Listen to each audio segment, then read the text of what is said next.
Hi and welcome. Today I am just doing a very quick update. I've been playing with cameras. I was hoping to have one camera, showing the face and another camera showing the work because I haven't been able to get up and stand long enough to take photos this week. Sorry. So I was going to just show you in the another camera how pretty the blankets are getting along, because they are coming along really, really nicely. So I'm afraid for this week, I'm just going to hold them up, hence being so far away, because I wanted you to be able to see as much as possible. Now, this is the Bloom, the Sketpiers Universe in Bloom. As you can see, it is getting much bigger, as you would expect. All that was added this week was from the purple. And when I listened to the video, Dedri said that the next part would be pretty much the same thing again. So it looks like the next part is just going to be another row of flowers, as you can see there. Yeah, and I love that little lacy bit with the design on.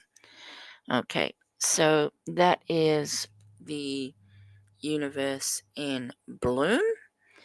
The Solstice Star, I've only got one more part and 7 more rows to go for that. That's going to be finished this time next week. I did put out a very short video just a few days, yesterday even, showing you a different way to do your popcorns that might help those who hate popcorns. With a popcorn, as you may know, you do 5 double crochet, you take your hook out, you put it into the first stitch, pick up the loop from the 5th stitch and pull through to get the popcorn. Now, as you can see, a couple of rows back here, I had double popcorns. There were 2 rows of popcorns, and I got to tell you, I don't mind doing popcorns. I really don't have an objection to them. But the number of popcorns this required, and doing 2 rounds of them, it did do my head in a little bit. So for this next round, I've actually done it slightly differently. What I've done is I've done a cluster of 5, and I hope I'm not too loud. I've done a cluster of 5 there. And when I come around to do the next row, I'm going to do a back post, or not a back post, sorry, a front post, stitch around the cluster, and that's going to pinch it together so it becomes a popcorn. So that way you get the popcorn, and that's what I did here, you see. On round 1, I did 5 double crochets together, and then when I did the green round, I just did a single crochet around it, and that brought it together to make it a popcorn. I might have to, I'm going to just pause, and I'm going to show you that a little bit closer up so you can really see what I'm talking about. Hang on a second. Okay, this will be a little bit, whoops, wrong one. I've already shown you that blanket. Go away. Too many blankets here. It is very cold here in Melbourne at the moment. It's quite remarkable. We are just 18 days from our summer starting, so we are in spring, but it is so chilly today that I'm tempted to put my heater on. I really am. And I've never in my whole life put a heater on in November. So Mother Nature, as Lisa from Lisa Vlogs and Knits and I would say, is definitely going through menopause at the moment. Yeah, it's really crazy at the moment here. Anyway, so this is what I'm talking about here. We've got the popcorns here. Now, I did these as normal popcorns. That's a few rounds ago, as you can see. But with this round, what I did here is, and I'll show, whoops, closer. This round I did just 5 double crochet in a cluster, did some chain, and then I did my next 5 double crochet cluster. Then when I came around to do the green round, so this is meant to be a popcorn. So when I came around to do this, I did my 5 double crochet in a cluster. Then I did some chain, and I did a single crochet around this cluster of 5 double crochet, and that's what pulls it together and makes it pop out and look exactly like an ordinary double crochet. Now when I come around to do the next round on this one, the same thing will happen. I will do a stitch around the cluster. Okay, you can see that I've pinched it together, and that will make it a popcorn.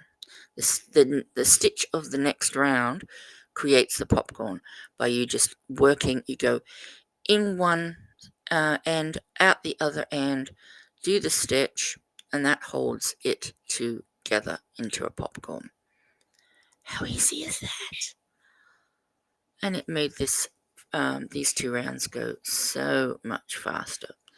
So, but yeah, I wanted to show you sort of more close up, but as I say, I didn't really, I couldn't really take a full photo this week. I apologize for that. Hopefully next week you'll be able to see the full thing. I'm just going to move my mic out of the way so I can lift this up without bumping you. As you can see, it's coming along very nicely, and I am almost finished. I do only have 7 more rows to go, so I'm really pleased with that. So yeah, oh, that's not the only thing I'm making, is it? Now, I've been showing you the last several weeks, 3, 4 weeks, I don't know, let me just see if I can get this out of the way. I've been showing you a Tunisian hexagon cardigan that Michael from MDL Crochet has shown us how to do.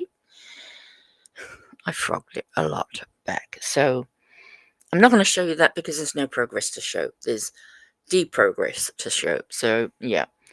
But there is progress on my beautiful Christmas stocking from Arne and Carlos, the Norwegian gentleman who do a free knit along every year, or have done for the last 2 or 3 years, for a Christmas stocking. So apparently these are called Norwegian half crowns, which is supposed to represent, if you're a religious person, they are supposed to represent Mary, the Mother of God. These obviously are just hearts. This, I'm going to call a poinsettia. I don't think it is a poinsettia, but to me it's a poinsettia. These are like meant to be acorns, sort of. Yeah, one sort of hanging down, and then the other one standing up. And then, of course, we've got our candles. We've got some more hearts. And the next stage, from what I've seen, are people. Or they look like legs. So I'm assuming it's people. I won't know for sure until I see the next few parts when they complete the person, but I'm guessing it's people, which would be nice. Now, I've got a green line here, as you can see. Now, this is actually for what they call an afterthought heel. If you've ever knitted socks, you know exactly what that is. If you've never knitted socks, I'm going to give you a very brief explanation of it. When you, basically a sock, as we know, is just a tube, okay? So this is it's just a tube. That's what a sock is. The only thing that makes a sock is we put a heel in. Now, with these stockings, in previous year, I think last year was the first year they did an afterthought heel. And this year they're going to do it again because they've got a lots of good feedback that most people found an afterthought heel easier to do. So basically what you do is when you get to the position where you wish to place your heel, you add some junk yarn, some scrap yarn, and you knit half of the round in just the spare yarn. And then you continue knitting with the other yarns as per normal. And then what actually happens, and it might sound scary, but it really isn't, is when you come to later on, you unpick, you take this out, you take the scrap yarn out, and you pick up the stitches above and below.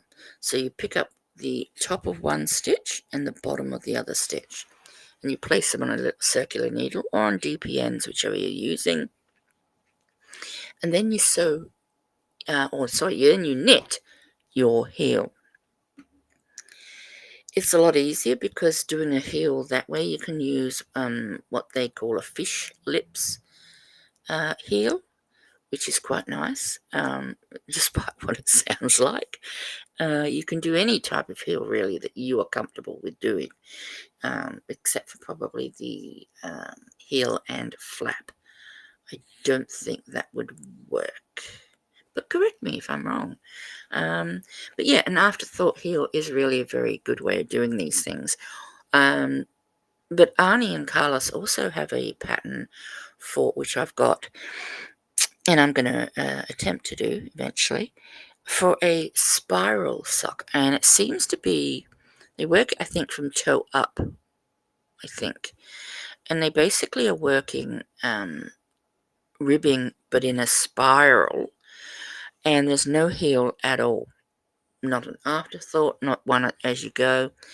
And in that way, because of the spiral and the way it sort of turns when you put your foot into it, it's a bit like a tube sock, but because it's got a spiral, it doesn't sort of gather like a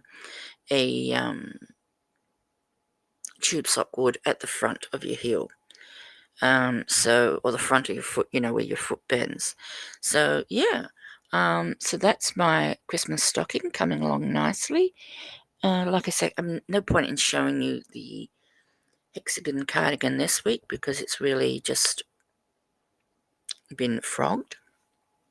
You know those errors I kept telling you in the last few weeks didn't bother me? Guess what? They started bothering me. So I just frogged it all back. I thought, look, once you get to that stage where you keep looking at it and looking at it and going, yeah, this is really starting to really do my head in, it's starting to bother me, you've got to frog it, and that's what I did. So anyway, I'm apologise, no big photos. Definitely will be a big photo of my Solstice Star next week because that will be finished. So I will definitely try and get you a picture of that all completed. So that'll be one down, and then I'll just got my stocking, Hexi-Cardigan, and the bloom. The bloom is still going to go for several more weeks. I'm only halfway through the bloom. So I think that actually finishes, the last part, I think, comes out on the 17th of December. I should still get it finished for Christmas. Not that I'm actually trying to get them finished for Christmas, but, it's always a nice goal to get, to have a sort of set yourself a goal. And, yeah, that is everything for today. Thank you very much again for watching.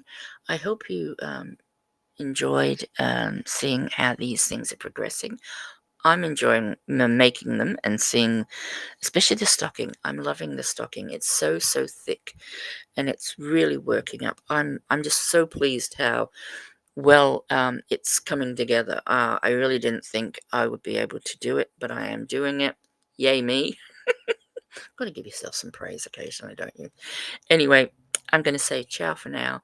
Please take care, and I'll see you next time. Bye for now.